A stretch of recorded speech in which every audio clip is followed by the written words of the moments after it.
2025년 1월 11일 크립토 라이트하우스를 시작하겠습니다.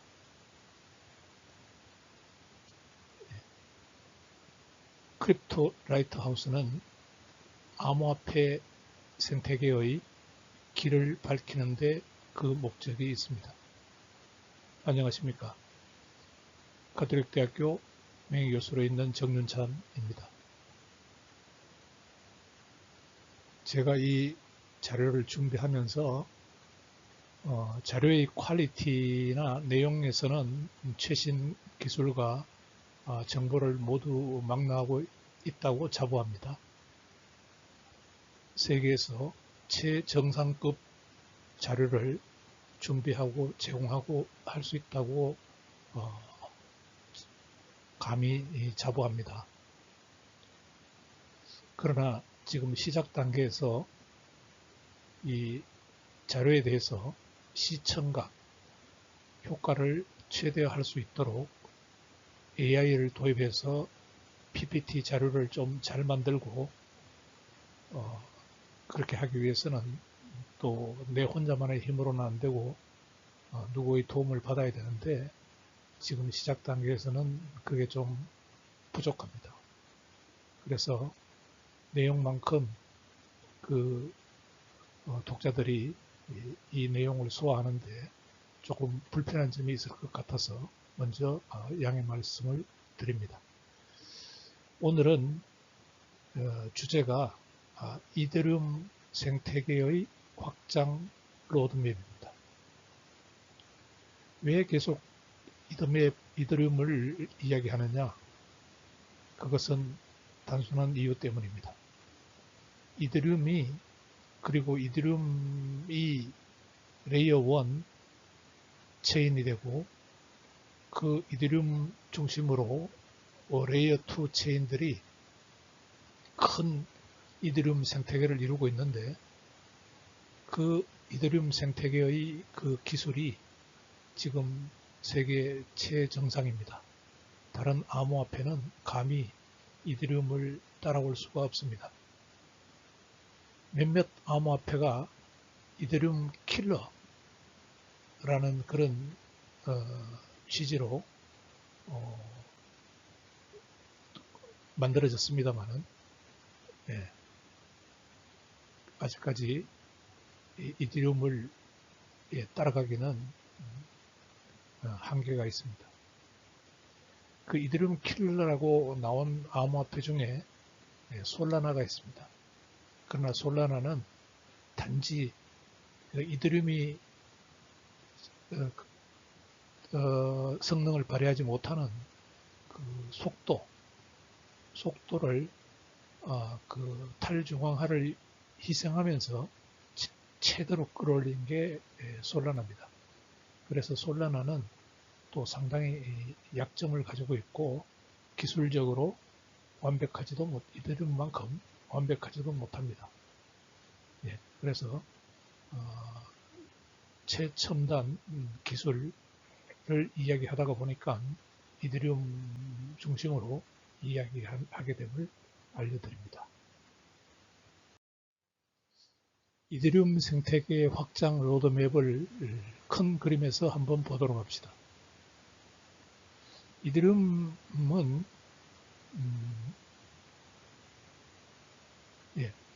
지속 가능한 네트워크 성장 목표를 가지고 있습니다. 당연하겠죠. 갈수록 사람들이 이더리움을 많이 이용하는, 지불 수단으로 이용하든지 가치를 전송하는 수단으로 이용하든지 아니면은 그 웹3 스마트 계약에 이용하든지 많이 이용하는 그러한 성장 목표를 가지고 있습니다. 그러기 위해서는 이 이더리움을 중심으로 한 생태계가 그냥 생태계라고 하면은 블록체인 L1, 그러니까 레이어 1 블록체인과 레이어 2 블록체인을 합한 그 전체의 그 이더리움 생태계로 보면 되겠습니다. 그 생태계가 경쟁력이 강화될 필요가 있겠다. 그래서 큰 그 전략을 보면은, 이더리움 전략을 보면은 이미 그 2022년 9월 15일에 더머지가 일어났습니다. 더머지가요. 이게 큰 사건인데, 이 더머지는 그전에는 이더리움이 비트코인과 똑같이 합의하는 방식이 프루프 오브 워크였습니다. 근데 뭘로 바뀌느냐 하면은 2022년 9월 15일 이후로 이더리움은 프루프 오브 스테이크 방식으로 바뀝니다. 자, 그전에는 이더리움도 비트코인과 같은 프루프 오브 워크 방식에서 2022년 9월 15일 프루프 오브 스테이크 방식으로 바뀝니다. 왜 이게 중요한지 잠깐만 보도록 합시다. 이게 프루프 오브 워크나 프루프 오브 스테이크는 합의 방식입니다. 합의 방식.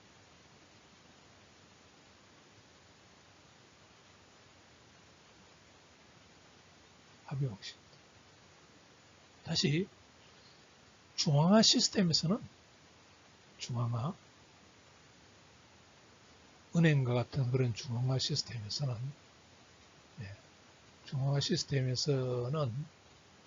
여러분들이 은행에 가서 홍길동이라는 사람이 여기에 중앙화 뱅크가 있고요. 은행이 있고요. 홍이라는 사람이 박문수라는 사람한테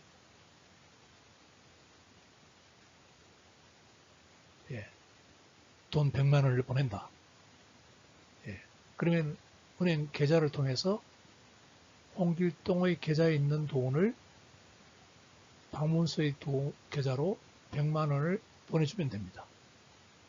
그 역할을 이 중앙은행의 데이터베이스에서만 해결을 하면 돼요. 뱅크가 관리하고 있는 홍길동 계좌에서 100만 원을 뽑아가지고 뱅크가 관리하고 있는 박문수 계좌로 100만 원을 이체시켜주면 됩니다. 그러니까 이 중앙화 시스템에서는 합의라는 말이 필요가 없죠. 왜? 중앙화 시스템에서는 그 중앙화 기관을 신뢰만 하면 됩니다. 신뢰. 중앙화 기관이 얘들이 거짓말을 안 할 것이다. 일을 정상적으로 처리할 것이다. 데이터베이스를 가지고 장난을 안 칠 것이다. 라는 신뢰만 있으면은 우리는 믿고 거래를 할 수 있게 되는 겁니다. 중앙화 시스템에서는 신뢰가 필요하고요. 그런데 이제 탈중앙화 시스템으로 오면은 탈중앙화 시스템, 그러니까 이제 디센트럴라이즈드라 그러는데 디센트럴라이즈드 탈중앙화 시스템으로 오면은 이게 중앙화 기관이 없고 노드가 이렇게 전 세계적으로 분산되어 있습니다. 분산되어 있어요. 그래서 분산되어 있으니까 이게 이제 비트코인, 이더리움 다 한 노드 숫자가 5만 개 이상 됩니다.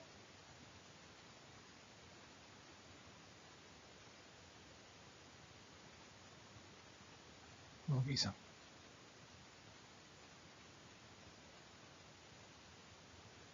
근데 그래서 만약에 홍길동이가 박문수에게 자, 이더리움을 가지고 이야기합시다. 박문수에게 10 ETH를 보낸다고 합시다. 이게 이더리움의 단위인데요.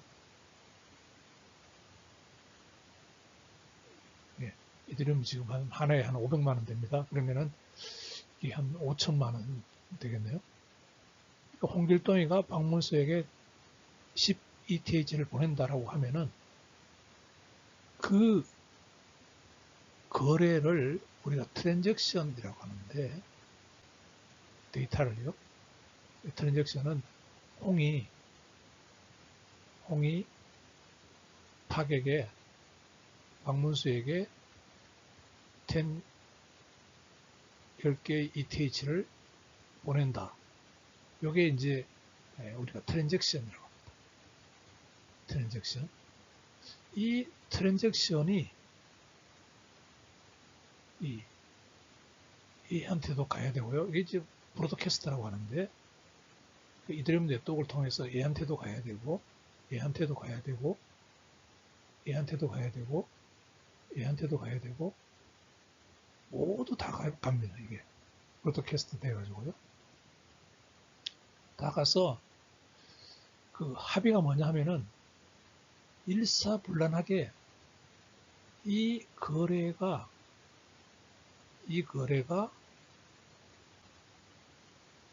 모든 노드에서 홍길동은 박문수에게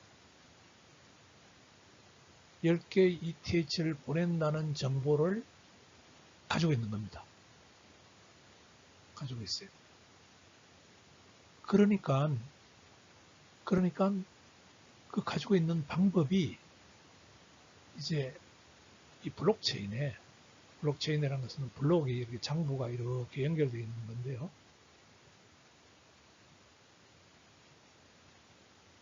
예, 블록체인에 요 TX 거래 정보를 여기다가 집어넣어 가지고 요거를 하나의 블록으로 장부로 만들어 가지고 이 모든 노드가 똑같은 그 블록체인을 보유하고 있게 됩니다. 모든 노드가. 그러니까 여기서 이제 합의라고 하는 것은 요런 TX가 포함된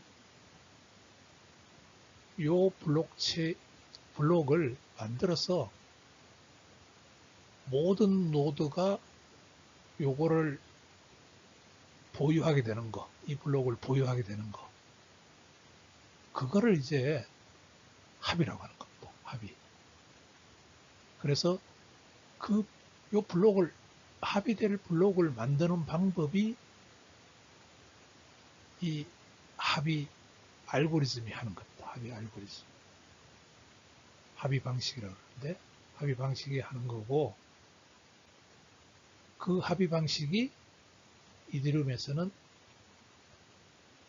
Proof of Stake를 사용한다는 겁니다. 물론 비트코인에서는 POW를 사용하고요. 그래서 POW는 여러 가지 문제가 있기 때문에 전기를 많이 소모한다거나, 중앙화 되어 가고 있다거나, 채굴자들이 중앙화 되어 가고 있다거나, 이런 문제 때문에, 예, 이더리움에서는 이것을 POS로 합의 방식을 바꾸는 계기가 됩니다. 그래서 그 이더리움이 POS로 바꾸는 시기, 2022년 9월 15일 이후로 이더리움의 획기적인 변화가 일어나게 된 것입니다. 그래서 이 더 머지라는 것은 이제 2022년 9월 15일부로 이루어졌고요. 그 다음에 이제 목표가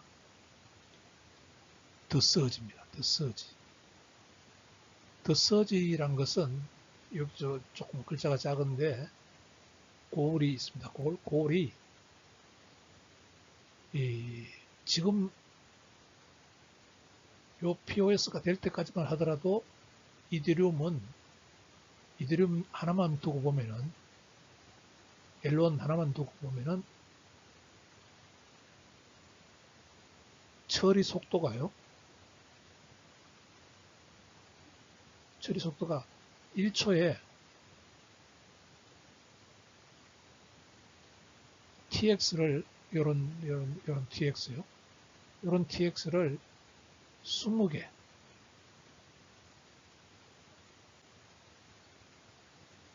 그것도 20개 미만 20개 미만만 처리했습니다. 그러니까 뭐 10개 정도 처리했다는 거죠. 1초에 10개 정도 처리했는데 물론 이제 L2까지 포함하면은 더 많겠죠. 예, L1만 이렇다는 거고요. 물론 L2도 있으니까 L2란 게 이제 그 당시에는 뭐 옵티미즘, 아비트럼,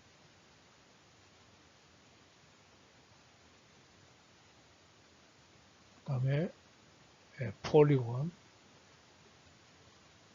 이런 L2들이 있습니다. 그러니까 L2 플러스 L2 하면은 좀 더 처리 능력이 있지만은 어쨌든 이 정도밖에 안 됐습니다.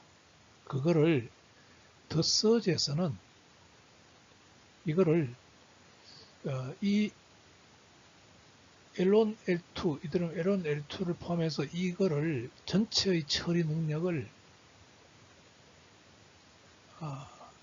초당 10만 트랜잭션까지 처리할 수 있도록 그렇게 하는 게 목표입니다. 그 이상으로 10만 트랜잭션까지 처리하는 게 목표입니다. 지금 제가 알기로는 비자 카드 있지 않습니까? 비자 카드 세상 사람들이 이용하는데 아무 문제가 없는 비자 카드가 약 한 뭐 4, 5만 트랜잭션 될 겁니다. 초당. 물론 정확한 숫자는 아닙니다. 4, 5만 트랜잭션 per second. 이 정도 처리할 수 있거든요. 근데 거기에 비해서 더 서지가 완성되는 시점에 10만 트랜잭션 per second를 처리한다고 하는 것은 엄청난 것이죠. 그래서 그 더 서지 계획을 잘 보면은요, 이틀 전 내가 그 PPT에서 설명한 게 이제 그 여기 롤업을 설명했는데, 여기 이제 L2 방법입니다. L2를 잘 지점을 잘 이드름이 본점이 되고, 그 다음에 L2란 게 지점인데 지점을 꼭 본점처럼 이용할 수 있도록 해주는 그런 기술입니다. 이 롤업이. 그래서 스케일링, 확장을 한다는 것이죠. 거기에 대해서 어떤 기술적인 완성도를 높이고, 그 다음에 또 여기도 마찬가지입니다. 풀 롤업 스케일링. 이게 이제 또 기술적으로 더 발전시킨다는 그런 뜻으로 보면 되겠습니다. L2를 더 발전시킨다고요. 그래서 그 2024년도, 2025년도 계속 업그레이드가 일어나고 있는 겁니다. 더 서지 계획의 일환입니다. 일환. 그래서 그 기술 중에서 옵티미스틱 롤업이라는 게 이제 있는데 이게 OP라는 그 옵티미즘 암호화폐가 하는 거고, 그 다음에 옵티미즘 롤업 기술은 그 아비트럼이라고 해서 ARB라는 암호화폐가 있습니다. 레이어 2 암호화폐로 ARB. 이 두 개의 암호화폐 L2 블록체인이 이 옵티미스틱 롤업 방식을 사용하고 있습니다. 그 상세한 기술적인 이야기는 생략하고요. 그 다음에 ZK-EVM 이것도 롤업 기술인데 이것은 누가 그 제일 그 좋은 기술을 갖고 있느냐니까 폴리곤에서 갖고 있는 기술입니다. 폴리곤에서요. 이 암호화폐가 과거에는 이 L2 암호화폐가 매틱이었습니다.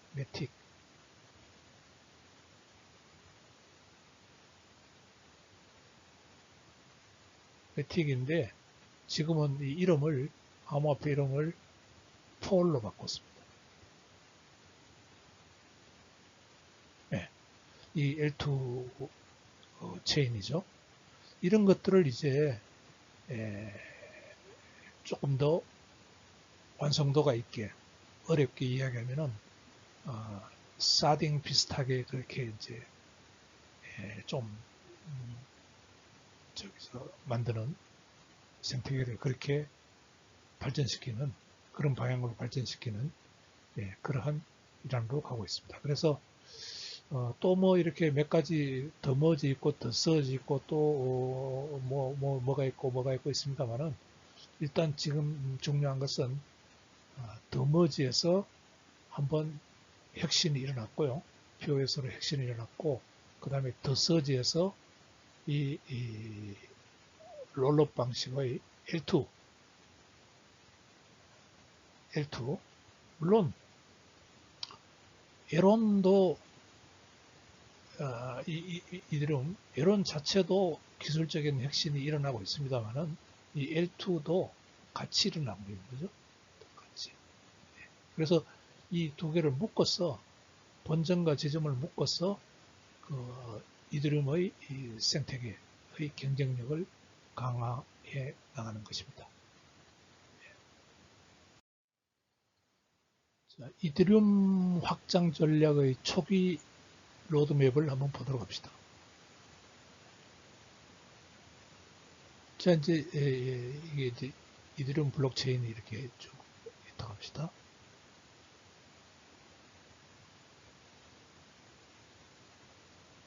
이게 이드럼 블록체인입니다. 이게 초기에 이드럼을 만들고 그 다음에 이제 이드럼이 만드니까 이 블록체인이 한 5만 개의 노드들이 이드럼에 참여하는 노드들이 이 블록체인을 계속 유지를 하면서 블록에 대한 합의를 해나가고 있습니다. 그거는 이제 아까 이야기한 대로 지분 증명 방식 POS로 계속 합의를 해나가면서 거래들을 여기에 TX들을 합의를 해나가고 있습니다. 묶어가지고 블록체인에 하고 있죠. 그래서 이렇게 이제 이드럼을 만들었단 말이죠. 초기에. 그래서 이 전체가 이게 L1이 되고요. 이드럼 L1이 되고 그래서 이렇게 하니까 초기에 이렇게 만들어 놓고 보니까 이게 아까도 이야기했지만은 전체 L1 이 블록체인이 거래를 뭐 한 초당 10개 트랜잭션 per second 이 정도밖에 처리를 못해요. 그래서 야 이거 큰일 났다. 이거 좀 높일 수 없겠느냐. 예? 그렇게 이제 한단 말이에요. 그렇게 하니까 이제 기존 기술이 뭐가 있는가 하고 이제 비탈릭이 찾아보니까 이게 데이터베이스를 빠르게 이용할 수 있는 기술로는 샤딩이 있더라. 연구해보고 찾아보니까요. 샤딩이 있더라. 네. 그래서 이걸 도입하자. 해서 이 2015년 논문에서 이 제안한 샤딩으로 가자. 이렇게 했습니다. 그래서 네트워크 확장성을 확보해 나가자. 그렇게 한 겁니다. 근데 이게 어렵다 그랬죠. 예, 샤딩은 그 여러 개 이렇게 그 어떻게 보면은 데이터베이스를 이렇게 분할해서 병렬 처리하는 방법인데 그게 이제 크로스 샤드끼리 이제 그 거래를 처리해야 되는 그런 문제에 있어서는 이게 좀 복잡한 문제에 직면하게 됩니다. 그래서 그건 좀 이게 그래서 장기적으로 가자. 샤딩은 장기적으로 가고 생각하는 방식이 레이어 2 프로토콜입니다. 그래서 이게 이제 좀 더 간단하게 그림을 그리면은 자, 이 레이어 1 이것을 이 레이어 1 이게 본점으로 두고 본점으로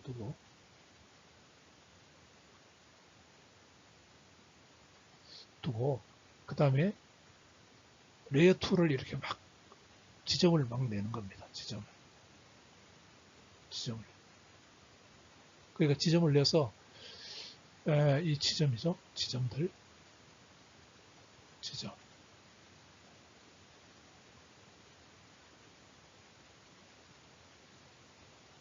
지점인데 이제 지점은 본점이 아니어도 돼요. 그러니까 누구나 지점을 차리면 돼요. 그 대신에 자, 너희들이 물건을 팔고 정확하게 그걸 1시간면 1시간 단위로 꾸러미로 꾸려서 롤업해서 증명서와 함께 내한테 보고를 해서 그러면 에론에서 그걸 검사를 해서 검증을 한다 그럽니다. 검증을 해서 제대로 된 물건을 고객들한테 제대로 팔았구나 라고 얘가 에론에서 보장을 해주기만 하면 됩니다. 그러면은 이제 이 지점에서 물건을 거래를 했던 사람들은 이 에론 본점에서 보증을 해주기 때문에 본점에서 물건 샀는 거하고 똑같습니다. 그렇게 하자. 그렇게 해서 이게 초창기에는 이 지점 방식이 그 롤업 기술이 나오기 전에는 상태 채널이라는 것을 사용했어요. 상태 채널. 이게 또 이게 설명하려고 그러면 뭐 한참 이야기해야 되는데 그것까지는 필요 없고요. 그 다음에 이 상태 채널이 조금 더 불편하니까 지점의 방식이라고 보면 됩니다. 지점 운영하는 방식요. 그 다음에 이게 조금 문제가 있으니까 플라즈마라는 걸로 또 기술을 또 바뀝니다. 그 기술은 이 지점에서 물건 파는 거를 보고를 하고 여기서 검증을 하고 보정을 해주는 이 기술입니다. 이 기술.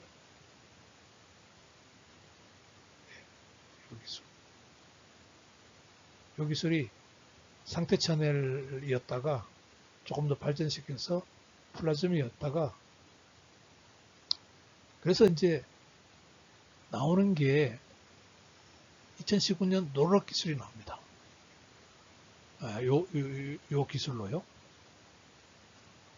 지점에서 물건 파는 것을 보장해주는 기술로서 롤업 기술이 나오는데 그 당시에 어떤 기술이 나오느냐면은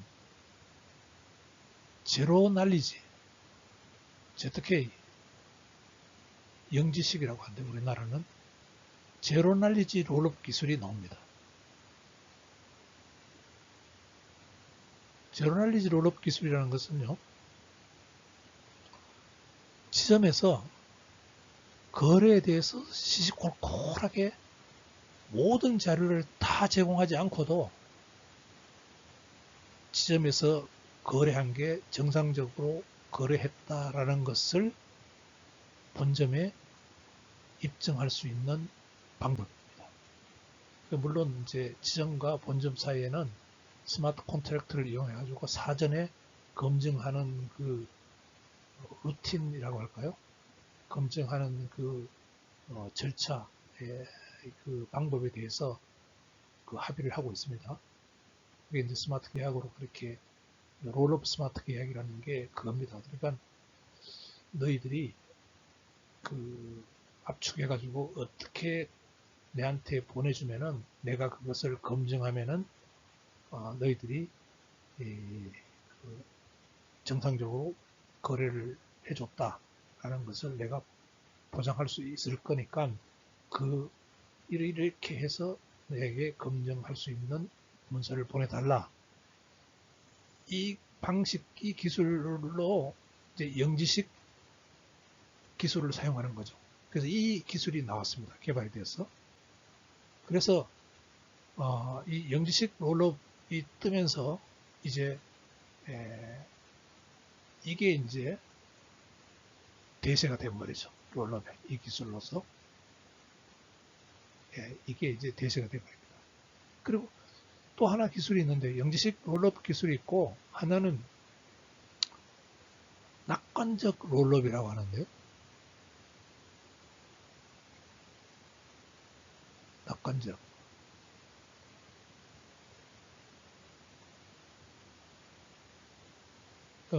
이게 우리 영어로 하면 옵티미스틱입니다. 옵티미스틱. 이게 이제 옵티미즘이라는 암호화폐와 아비트럼이라는 암호화폐가 사용하고 있는 방법입니다. 이 레이어 2 체인이 사용하고 있는 방법인데, 낙관적 롤업 기술이 있습니다. 이 낙관적 롤업 기술도 재밌는데 설명하면 참 깁니다. 이게 낙관적 롤업 기술이. 낙관적 롤업 기술을 간단히 설명하면은 속도를 빨리 하기 위해서 일단 한 명이 이 L2에 있는 오퍼레이터가 그러는데 한 명이 이 본점에다가 롤업을 줘버려요. 이런 장부가 이렇게 거래를 했다라고 묶어가지고 무조건 던져버립니다. 던져버리면은 그 나머지 이제 그 L2에 이 OP나 ARB에 노드가 이제 이렇게 있는데요. 여러 개의 노드가 이렇게 있는데 여기도 L2에도 여러 개의 노드가 있는데 얘가 오퍼레이터가 돼가지고 얘가 에론으로 보고를 해버려요. 지정으로 보고를 롤업해서 보고를 해버리고 먼저 해버리고 그러면은 나머지 애들은 뭐 하는 거냐 하면은 과연 얘가 똑바로 보고했는지를 감시를 하는 역할입니다. 감시를 하는 역할. 그래서 만약에 올렸는데 오퍼레이터 올렸는데 가만 보니까 얘들이 감시를 해보니까 엉터리로 올렸단 말이죠. 그러면은 절차가 있습니다. 그걸 반박하는 절차가 있어요. 그 반박하는 절차에 의해 가지고 이제 얘가 오퍼레이터가 잘못 올리는 일이 없도록 그렇게 한다는 것이죠. 그래서 이게 낙관적이라는 말은 왜 낙관적이냐 하면은 이 오퍼레이터가 감시하는 눈이 이렇게 많이 있는데 감히 잘못된 거를 올리지 않을 것이다. 잘못된 거를 올리면은 그 슬래싱 그래가지고 지분을 뺏어버리거든요. 여기서도. 그러니까 낙관적으로 본다는 거예요. 그냥 막 롤업을 그냥 무조건 올려버렸는데 낙관적으로 본다. 설마 너가 그 잘못된 일을 하겠어. 눈 뜨고 이렇게 다른 L2 노드들이 이렇게 눈을 벌겋게 뜨고 쳐다보고 있는데 너가 설마 나쁜 짓을 하겠어. 나쁜 짓을 하면은 그게 다 발각이 될 건데 이런 개념으로 하는 게 낙관적 롤업. 그래서 지금 롤업 기술은 이 제로 날리지 롤업, 제일 앞서가는 게 그 폴리곤에서 앞서간다 그랬죠. 이 제로 날리지 롤업과 낙관적 롤업이 이게 지금 두 가지가 기술이 이용되고 있습니다. 그래서 2019년 이후로 이더리움의 확장 전략은 이 롤업 중심으로 그렇게 로드맵이 진행되고 있는 것입니다. 예, 그래서 지금 이더리움 생태계는 롤업 중심이죠. 롤업 중심 로드맵의 구조를 가지고 있습니다. 자, 여기 이 에론이 있고요. 예, 본점이 있고요. L2가 이게 이제 L2가 있습니다. L2. L2. 이 고객들이 L2를 이용하고요. 그 다음에 이게 주기적으로 요약 데이터를 지금 블록 트랜잭션이라는 형태로 요 압축된 데이터를 보고를 합니다. 보고하는 방법에서는 아까 제가 이야기를 했죠. 두 가지가 있는데 하나는 제로 날리지 영지식 롤업하고 하나는 옵티미스틱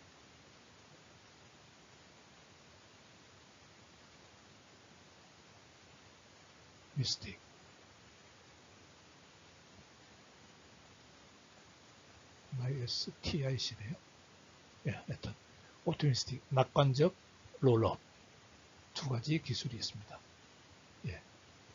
여기서는 이제 ZK 롤업 영지식 롤업을 예를 들어놨습니다. 예. 그래서 이것들이 이제 L2가 여기 하나 있고요. 여기도 L2가 있고요. 또 또 여기에 또 이렇게 또 다른 L2가 있을 수 있고요. 또 다른 L2가 있을 수 있고요. 이거는 낙관적 롤업 사용하고 있고, 이거는 영지식 롤업 사용하고 있고, 이 L2가 이렇게 L2 지점이 많이 본점에 이렇게 연결되어 운영되는 이 시스템입니다. 그래서 지금 여기도 보면 알겠지만은 에로는 본점은 견고하고 분산된 기본 계층. 이거는 견고하고 분산된 것이라는 것은 현재 이더리움 이게 이 노드 수에게 1부터 시작해서 이 n까지 해놨는데요. n이 5만 이상입니다.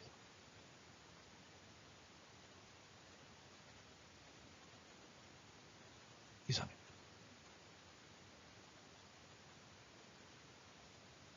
이게 아주 그 탈중앙화 되어 있고 견고하고 분산되어 있죠. 네. 그 다음에 L2 지점, L2들이 확장을 담당하죠. 네, 이런 것들이 L2들이 이런 것들이 확장을 담당합니다. 근데 이제 그 L2들이 확장을 담당하는데 문제가 있었는데 그것을 이 블록 트랜잭션 브로드캐스트로 이 운영을 바꾼 이야기를 이틀 전에 슬라이드에서 제가 했습니다. 그래서 이 목표가 10만 트랜잭션 이상의 거래를 목표를 하고 있습니다. TPS라는 것은 트랜잭션 퍼 세컨드인데요. 예. 이 전체 그 이더리움 생태계에서 처리할 수 있는 그 트랜잭션이 초당 10만 개 이상 이렇게 처리하는 것을 목표로 하고 있습니다. 다시 얘기하지만은 에로는 분산화되어 있고 경고성을 유지하고 있고요. 예, 절대로 이게 무너지거나 뭐 보안에 해킹을 당하거나 뭐 이럴 염려가 없습니다. 이 정도 되면은요, 분산화되어 있으면은 해커가 공격을 할 수가 없어요. 그러니까 중앙화 시스템에서는 해커들이 도스 공격을 한다거나 할 때 그 중앙화 시스템 하나를 타겟으로 해가지고 공격할 수가 있는데 이게 지금 5만 개 정도로 전 세계에 퍼져 있기 때문에 특별히 그 하나를 골라가지고 공격해도 그 하나가 동작 안 해도 전혀 상관이 없거든요. 그러니까 공격을 할 수가 없습니다.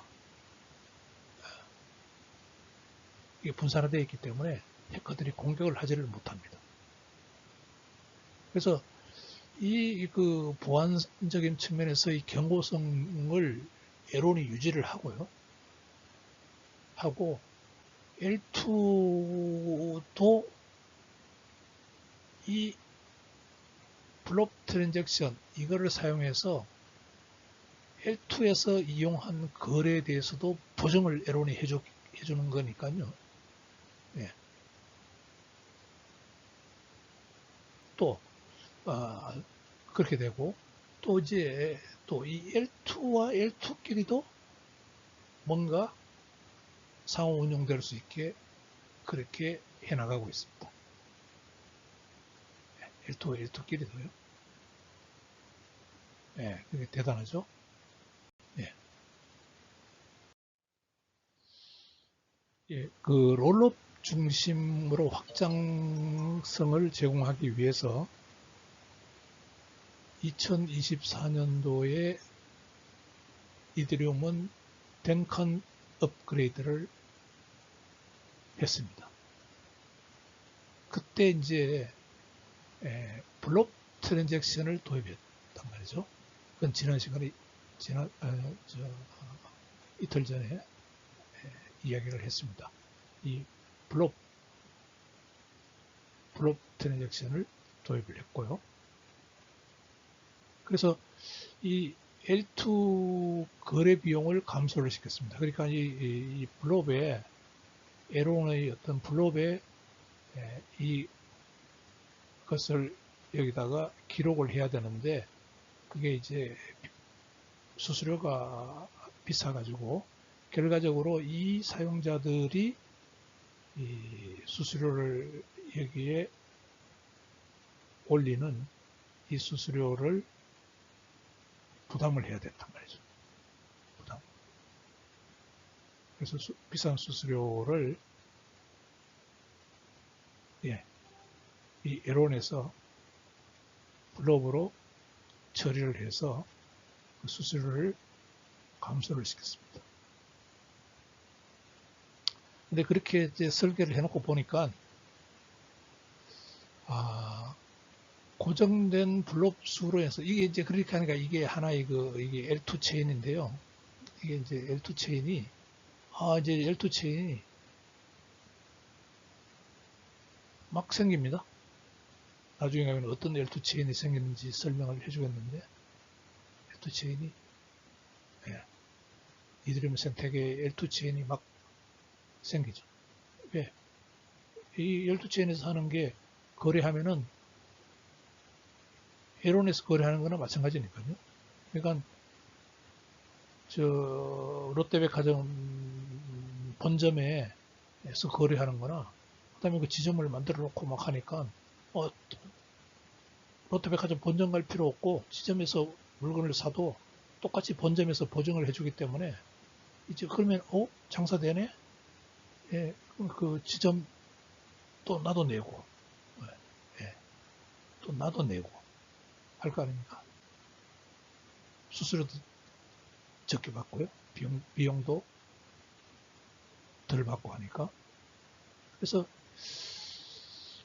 그렇게 하다 보니까 요 에론에서 에론 입장에 봤을 때, 요거, 여기에 이제 제한돼 있단 말이죠, 여기. 블록이. 블록체인에서 노드마다 똑같이 분산된 노드가 가지고 있는 이 블록이 한계에 도달한 거예요. 용량이 한계에 도달. 그러니까 이 머리 좋은 또 비탈릭 부테린이 걱정이 되는 거예요. 이거 빨리 해결 안 하면은 확장성 저해야 된다. 이렇게 막 이 L2들이 이렇게 막 늘어나는데 여기 꽉 막혀 있으니까 여기 에론 입장에서는 요게 막혀 있으니까 이 한계가 있으니까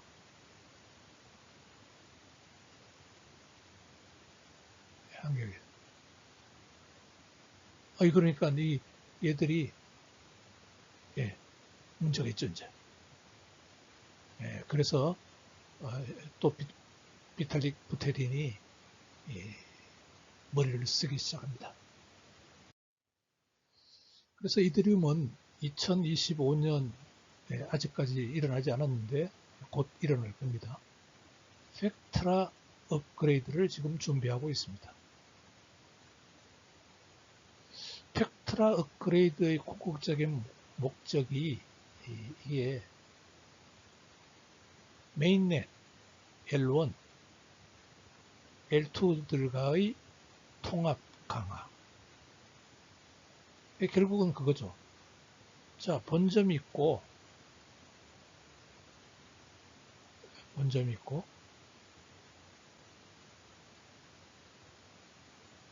지점이 있고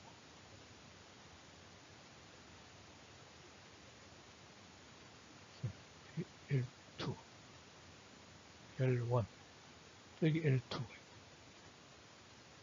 있고 L2가 있고 이렇게 있잖아요.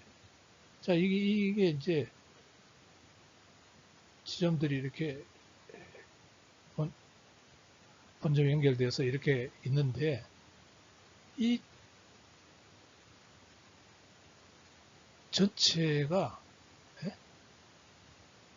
잘 일사불란하게 잘 돌아가도록 하는 게 애매한 표현이지만 어쨌든 잘 돌아가게 하는 게 그게 통합 강화입니다. 그렇게 해서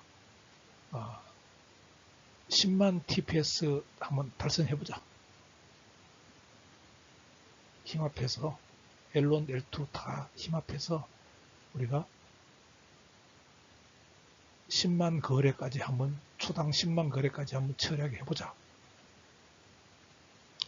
거기다가 이 팩트라 업그레이드의 특징이요.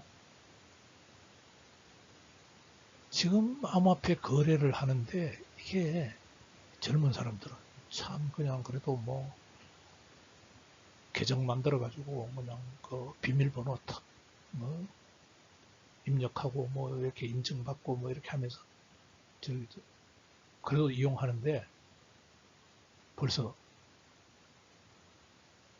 60대 뭐 이상 되면은 아이고 그거 뭐 내가 뭐 돈 준다 그래도 그 내가 골치 아파서 못하겠다 이런 식입니다. 그래서 그 말이 뭐냐면은 그 암호화폐가 접근하기가 어렵다는 것이죠. 많은 사람들이 접근하기 어렵다는 것.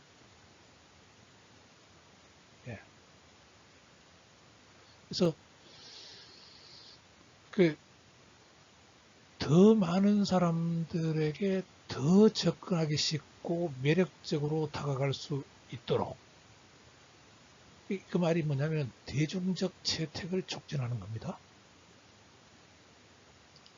더 쉽게 이야기하면은 사용자들이 이거 암호화폐야? 블록체인을 이용하는 거야? 아니면은 그냥 아마존이나 저 구글 같은 그런 웹2 2.0을 이용하는 거야? 그것도 모른 채 모르면서 스마트 계약을 이용할 수 있도록, 그 암호화폐라는 사실조차 모른 채 이용할 수 있도록 그렇게 만들어 보자. 그 다음에 지금은 뭔가 이용하려고 그러면은 그 수수료를 해야 되는데요. 근데 이제 뭐 구글 이런 거 이용할 때 수수료 내고 이용하지 않잖아요. 그러니까 이것도 이제 수수료 없는 탐색하거나 뭐 이렇게 할 때는 수수료 없이 그냥 할 수 있도록 해보자. 그 다음에 접근하는 방식도 이제는 뭐 아이디 이 아이디는 아니고 어떤 계정 번호 계정 주소 복잡합니다. 그 사람이 못 외웁니다. 이런 거 가지고 하지 말고 이메일 등으로 계정을 만들고 사용할 수 있도록 하자. 그 다음에 내가 그 인증할 때도 지금은 비밀번호 아주 긴 그 비밀번호를 가지고 인증을 하고 개인키라고 합니다. 개인키.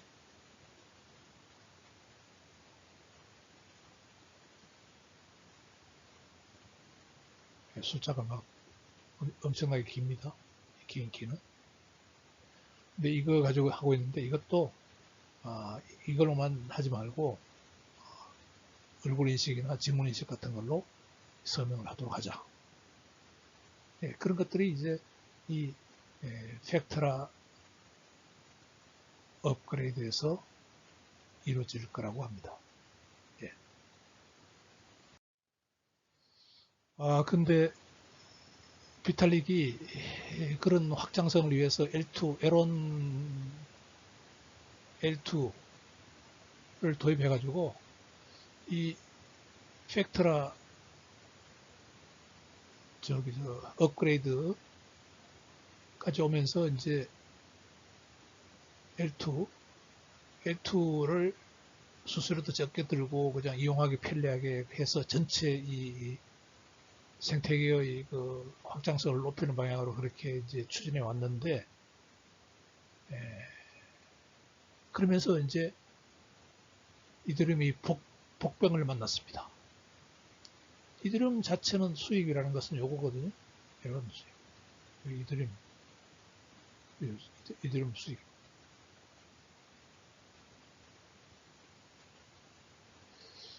그전에는 과거라는 것은 그 팩트라 기준으로 하면 될 겁니다. 팩트라 업그레이드 일어나는 기준으로. 과거는 에론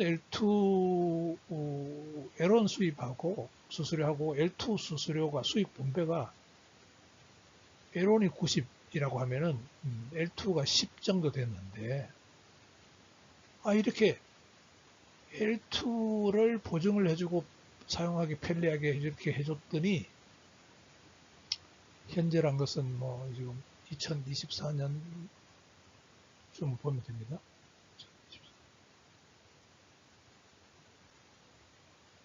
아니,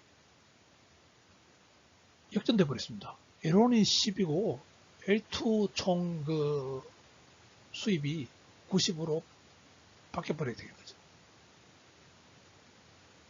그래서 이 지점들이 막 점유율이 증가하면서 이제 본점에서 매출보다 지점 매출이 더 많아져 버린 거예요. 지점 매출이. 그러니까 이더리움 에론 본점 매출이 감소가 돼 버렸네.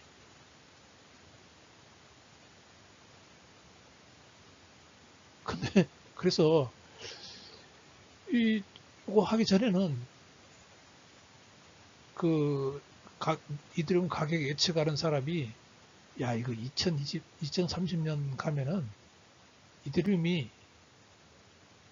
지금 뭐 한 3,200불 정도 합니다. 이게 22,000불로 그 10배 올라갈 거다. 가격이. 그렇게 예측을 했는데 이게 10대 90으로 역전이 돼버리네요. 그래서 수정했습니다. 수정. 아이고 그래도 이더리움 가격, 이렇게 되면 이더리움 가격은 이 정도밖에 안 되겠네.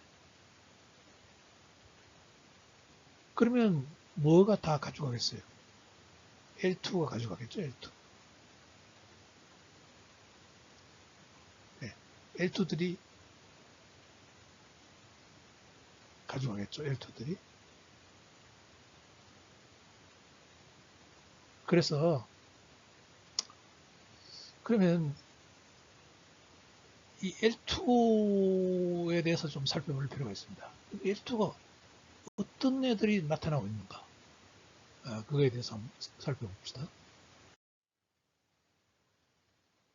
자, 2024년도에 대표적으로 이더리움 L2를 채택한 체인을 여기 이제 몇 가지 뽑아봤는데요.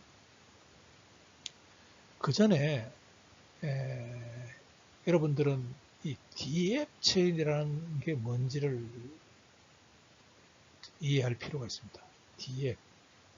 DF은 말 그대로 앱이 이 어플리케이션이잖아요. 그러니까 우리가 어플리케이션 중에서 하나 예를 들어 봅시다. 그 우버, 택시 타는 거 있죠.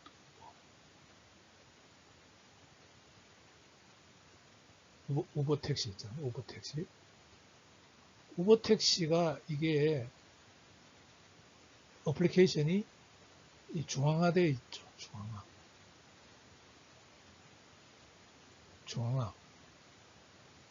중앙화된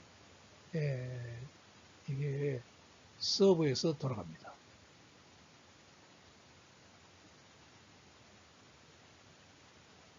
서버에서 돌아가죠. 우버가. 이걸 우리가 뭐라 그러냐니까 이거를 앱이라고 합니다. 앱. 우버 앱이라고 합니다. 앱이라고. 근데 이 우버 앱을 중앙화 서버에 올리지 않고 이더리움 블록체인에 올릴 수가 있습니다.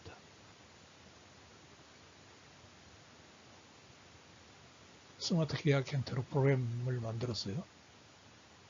그 프로그램 코드이기 때문에 스마트 계약 자체가 이더리움에 올릴 수가 있습니다. 네. 그러면 이거를 뭐라 그러냐니까 이거를 이렇게 되면 우버가 이더리움에서 돌아가면은 이게 D앱이 되는 겁니다.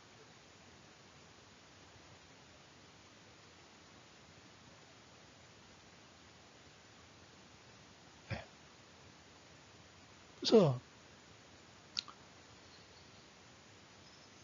그래서 이더리움은요, 이더리움 에론 네트워크는 여기에 우버라는 것도 올라갈 수 있고요. 사실은 뭐 여기에 D앱 형태로 해가지고 카카오톡도 올라갈 수 있고요.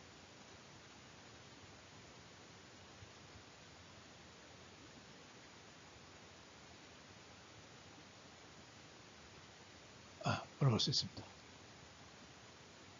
그런데 가만히 보니까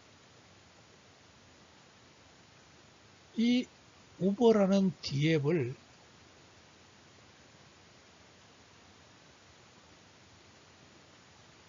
여기 올리지 말고 자 이제 똑같이 동작하니까 자 L2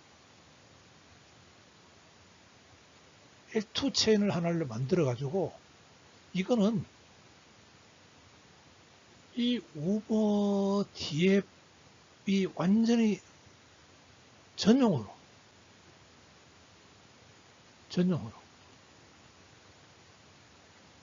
딴 걸 안 해. 이 L2는 1등 우버 D앱 하나만 돌아가는 거야. 한 개만.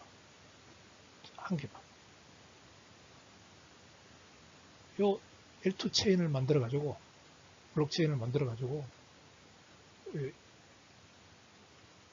우버 D앱 한 개만 돌리는 겁니다. 그러면 그것을 우리가 뭐라 그러냐면 D앱 체인이라고 합니다. D앱 체인. 네.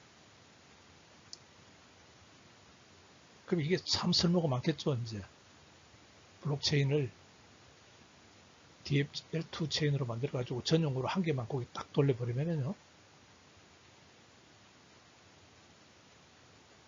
그러면 그 체인에서 보안이나 그런 문제는 다 이 에론이 책임져 줍니다.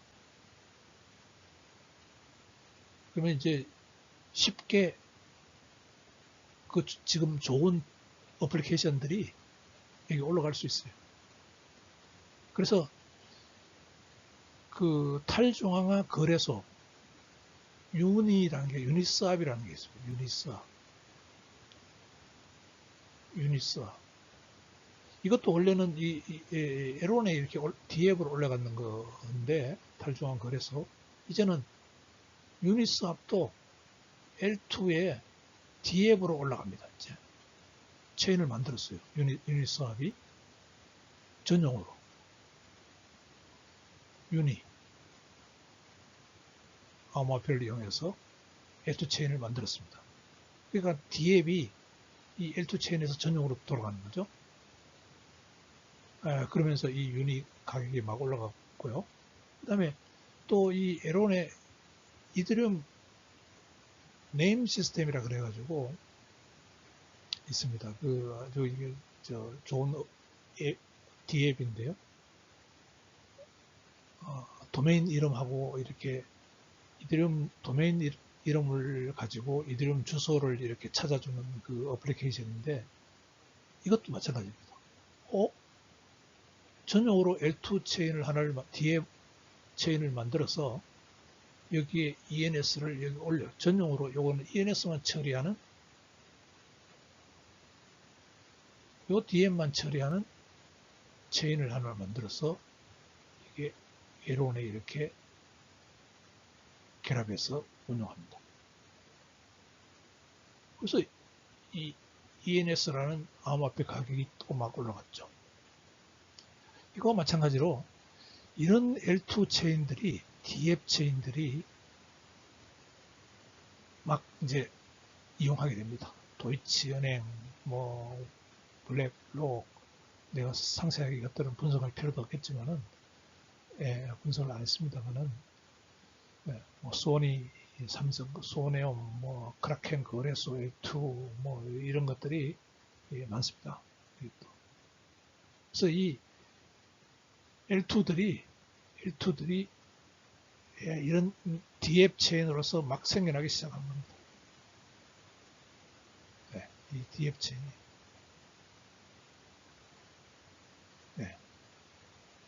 막 생겨납니다. 자, 여기서 유니스왑, 이게 유니스왑이 이제 원래는 이게 DEX라 그래서요. Decentralized Exchange, 탈중앙화 거래소입니다. 우리가 바이낸스나 뭐 우리나라의 업비트나 뭐 이런 것들, 비트코인원 같은 거요, 업비트 이런 암호화폐 거래소를 CEX라고, CEX, SEX가 아니고요, CEX. 이게 이제 중앙화 거래소고요. 거기에 대해서 이게 똑같은 기능을 하는 것을 블록체인 위에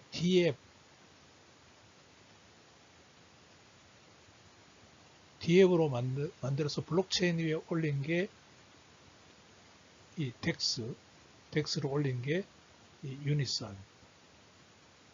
그래서 유니스왑은 원래 이게 이더리움 위에 올라가 있거나 이더리움에 디앱으로 올라가거나 뭐 똑같이 L2 체인인 그 폴리곤 여기에 디앱으로 올라가 있었어요. 올라가 있어. 근데 이 유니스왑이라는 덱스가요, 탈중앙화 거래소가 이제는 자기들이 우리 디앱 체인 만들래.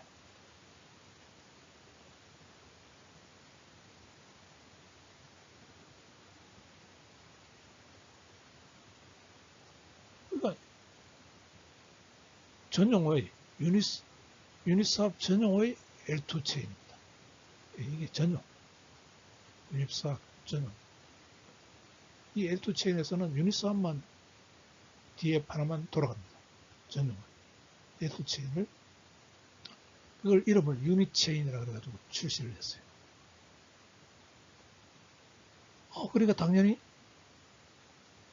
이더리움에서 이게 유닛스왑이 돌아가면 수입이 이더리움 수입으로 잡히는데, 이제는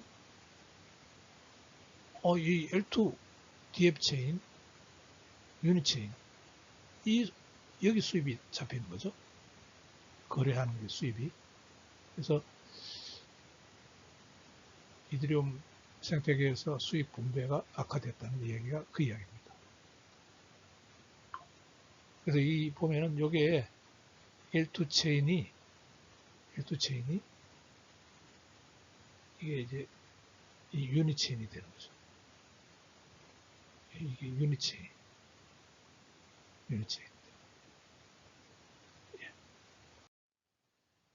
ENS라는 그 유명한 DF도 마찬가지로 DF 체인을 출시를 할 계획입니다. 원래 이더리움 기반의 그 DF이죠. 이더리움 기반으로 해서 이 도메인 네임, 이더리움 네임. 예. 그러니까 우리가 이더리움을 이용하기 편리하게 이더리움 그 계정 번호가 숫자로 길게 돼 있어서 사용하기 불편하잖아요. 그것을 이제 뭐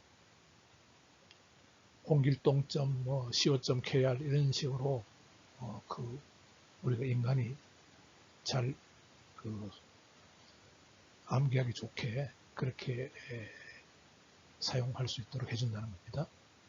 이 ENS가. 그거를 이제 할 수 있는 레이어 2 블록체인, DF 체인이죠. 네임 체인을 출시를 합니다. 그래서 이게 어떤 기술을 하려고 하냐면 바로 영지식 롤업 기술을 사용했어요. 그러니까 요 아까 블록 트랜잭션 올리는 요 방법을 영지식 제너럴리지 롤업 기술을 사용해서 이 L2 체인을 뭐라는가 네임 체인이라는 걸 만들려고 합니다.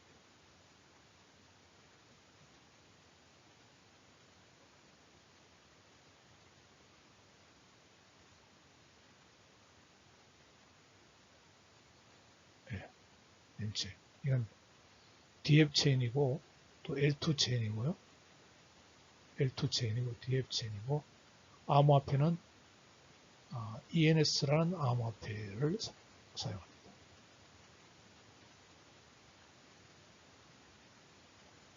이게 그래서 ENS 암호화폐 가격이 지금 많이 올랐습니다. 예, 이더리움의 과제를 한번 봅시다.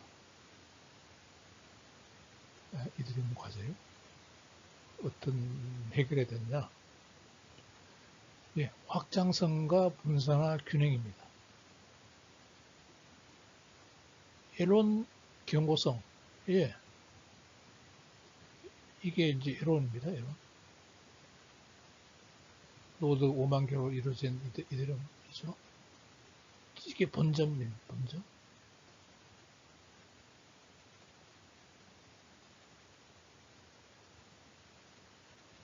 예. 옛날로 치면은 뭐 집안에 가장이 튼튼해야 되듯이 그 가정이 잘 이루어지듯이 이게 이제 본점이 어쨌든 간에 견고해야 됩니다.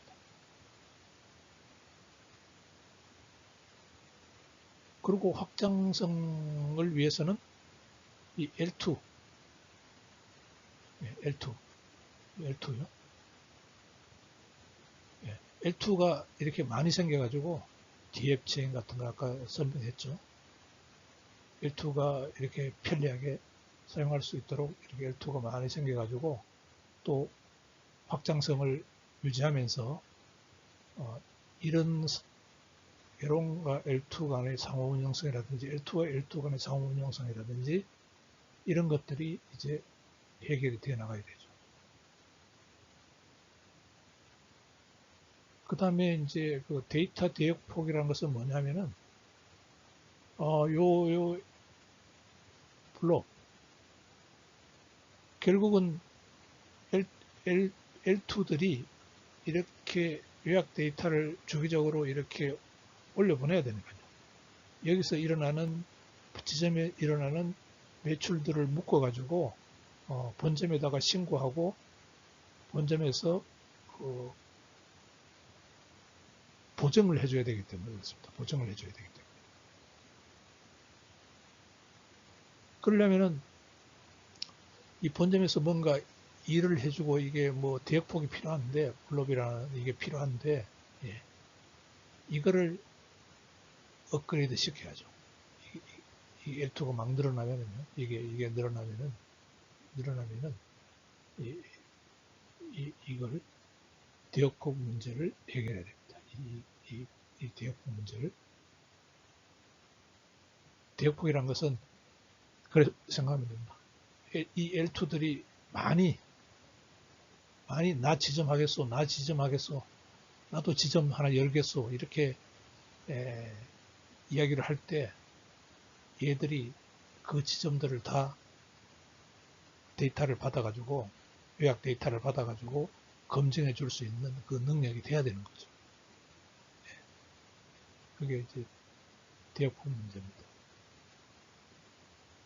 그래서 그거를 해결한 게 팩트라 업그레이드로 추가로 그 확장성을 확보했다.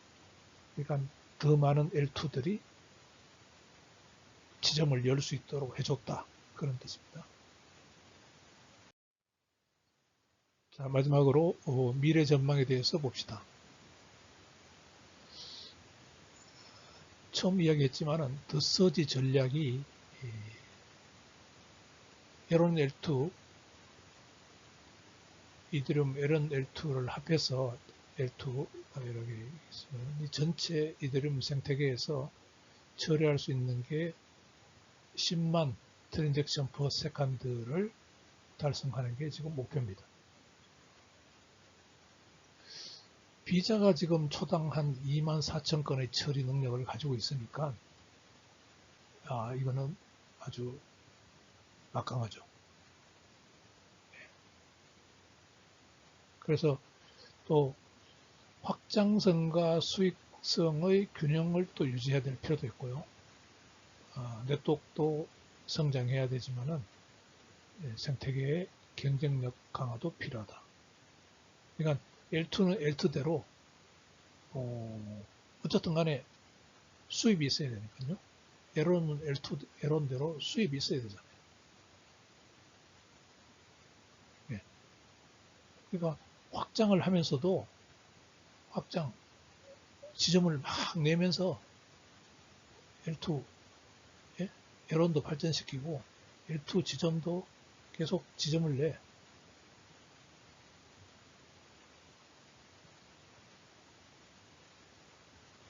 DF 체인이건 뭐든 지점을 내요. 그 엘론도 그걸 또 지점 내는 만큼 수용할 수 있도록 이것도 발전을 시켜요. 그래서 그러면서 L1은 L1대로 L2는 L2대로 수익성도 보장이 돼야 되죠. 그러니까 확장성, 수익성 균형을 유지해야 되겠다. 그러면서 이제 이 전체적인 이 생태계의 경쟁력이 강화되는 겁니다.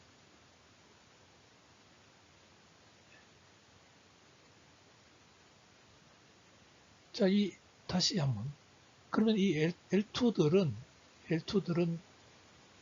처음에 내가 이야기했다시피 제로 날리지 롤업 기술을 사용하는 롤업 L2 체인. 낙관적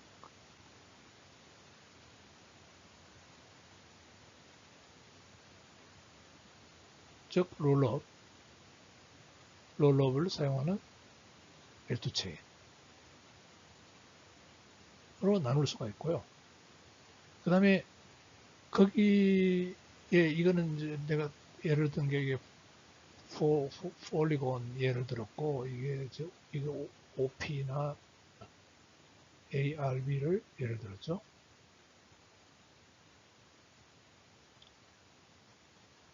예, 이런 것들이 이제 계속 생기고 있고, 또 이제 특징적인 것이 이 아까도 얘기했지만은 DF 체인입니다. DF 체인. 유니, ENS, 뭐 아까 도이치뱅크 뭐 이런 것들이 다 DF 체인이거든요. 예, 이런 L2 체인들이 주목을 받고 있습니다. 이 L2 체인으로서요. 예. 그래서 이더리움에서는 감히 다른 그 생태계에서는 암호화폐 생태계에서는 따라올 수 없는 그 기술적 선두주자 자리를 계속 유지하고 있습니다.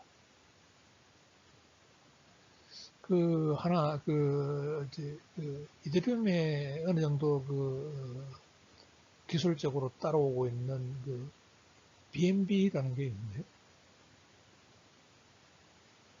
바이낸스 체인입니다. BNB 체인. 이것도 지금 하나의 가격이 한 700불 정도 하거든요. 달러. 이거는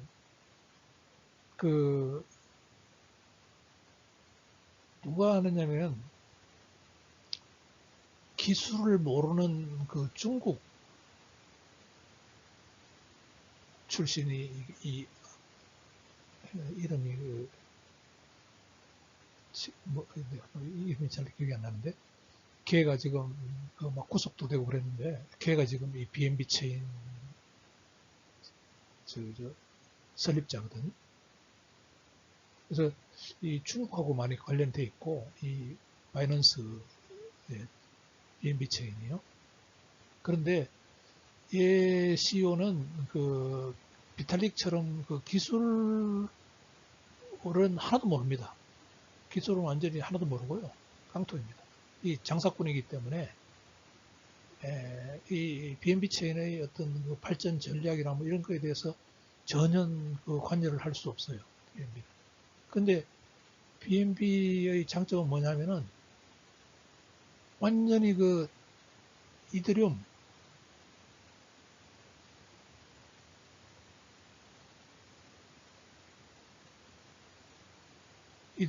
L1, L2 체인으로 이루어진 이 이더리움 생태계를 그대로 복사해서 이렇게 이 BNB 체인을 만들었거든요. 그러니까 한 5년 전으로만 보면은 이더리움 기술하고 BNB 기술하고 똑같으니까 이더리움이 좋다는 이야기는 BNB도 좋다는 그 논리가 성립을 했는데, 지금 와서 보면은 이더리움은 이 엄청난 확장성이나 이런 문제를 해결하기 위해서 로드맵을 가지고 기술적 진보를 하고 있거든.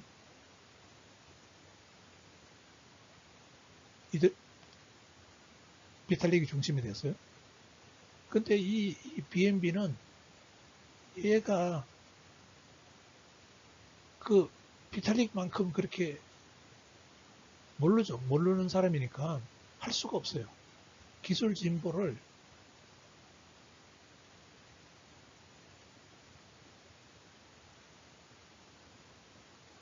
할 수가 없습니다.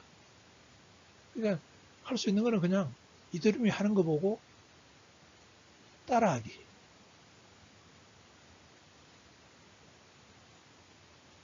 따라하기밖에 못하는 거죠. 근데 물론 이제 이더리움 개발자가 그 이제 프로그램 개발하고 DF 개발하고 하는 그 개발자들이 이 프리랜서 비슷하게 이렇게 하니까 또 이더리움 개발하는 사람이 BNB에 가서 또 파타임으로 개발합니다. 전속되어 있는 게 아니기 때문에 이 개발자들이라는 것은요. 그러니까 이더리움 개발하는 사람들이 이더리움 개발해주고 또 뭐 BNB 가서 BNB 개발해주고 이런 것 때문에 조금 그 BNB도 기술적 진보를 할 수 있는 장점은 있지만은 근데 아이디어나 이런 것들은 BNB가 이더리움을 따라오지 못합니다.